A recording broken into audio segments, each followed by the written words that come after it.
हमारे होते हुए यहाँ पर किसी को किसी चीज की कमी नहीं होने दी हमने। चल, मैं तुझे छोड़ूंगा नहीं। चल नवाब साहब के पास। नवाब साहब, मेरा इंसाफ करो, मैं तुझे छोड़ूंगा नहीं। मैं तुझे नहीं छोड़ूंगा। नवाब साहब, मैं सो रहा था, इसने धोखे से मेरे अंगूठे के निशान कागज पे ले लिए और इसने मेरी सारी प्रॉपर्टी अपने नाम कर लिए और मुझे बर्बाद कर दिया। नवाब साहब, मेरी प्रॉपर्टी दिला दो, उस प्रॉपर्टी का मैं मालिक हूँ और ये नौकर है। नवाब साहब, ये झूठ बोल रहा है। सच मैं आपको बताता हूँ नवाब साहब, मैं 5 महीने के लिए बाहर गया था, इसने सारी प्रॉपर्टी अपने नाम कर ली और देखो मुझे धक्के मार के घर से बाहर निकाल दिया और खुद को मालिक बता रहा है।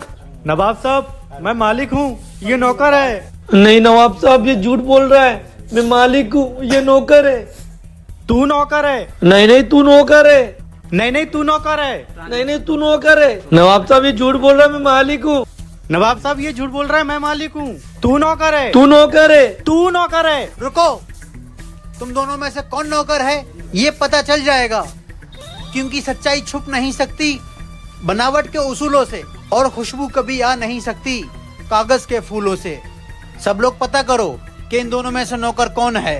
नवाब साहब, जिसके शर्ट के बटन खुले है वही मालिक लग रहा है। नवाब साहब, मुझे कुछ समझ में नहीं आ रहा कौन मालिक है और कौन नौकर है। नवाब साहब, दिल तो दोनों का दुखा हुआ लग रहा है, पहचानना मुश्किल है कौन मालिक है और कौन नौकर है। किंग हाजिर है, पता कर कि इन दोनों में से नौकर कौन है।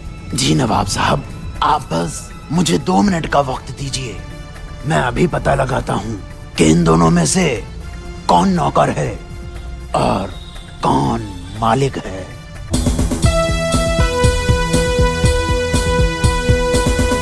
तुम दोनों लोग पेट के बल जमीन पर लेट जाओ।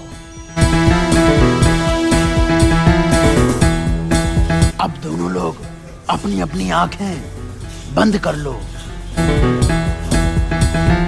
किंग, ये तू क्या कर रहा है? हमने तुझसे कहा इन दोनों में से नौकर कौन है उसको ढूंढ, लेकिन तू तो आराम करवा रहा है। नवाब साहब, अब आप अपनी बंदूक निकालिए और नौकर को गोली मार दीजिए। अरे नवाब साहब, मर जाऊंगा मैं। नवाब साहब, जो गोली लगने के डर से उठ गया वही नौकर है और जो लेटा रहा वो मालिक है। हाँ नवाब साहब, मुझे माफ कर दो, मैं ही नौकर हूँ, मुझे गोली मत मारना। वाह किंग, तेरे तेज दिमाग से आज झूठ का पर्दा फाश हो गया। ले जाओ इसे और हमारे शाही कैद खाने में बंद कर दो।